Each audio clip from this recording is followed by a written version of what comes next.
ইষ্টপ্রাণ দাদা ও মায়েদের জানায় আন্তরিক জয়গুরু। গত মাসের আলোচনা পত্রিকায় আশ্রম সংবাদে এই তথ্যগুলি প্রকাশিত হয়েছে।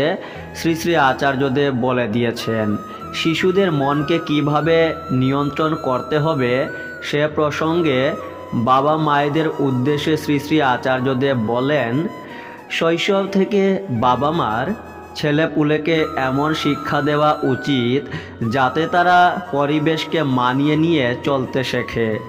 শিশু চলতে গিয়ে আছাড়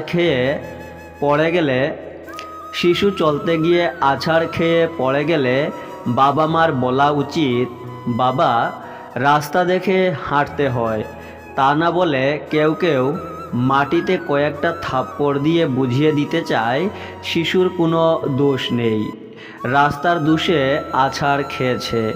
বাস্তবে সন্তানের আছাড় খাওয়ার কারণ তো রাস্তা ঠিক মতো না দেখে চলা।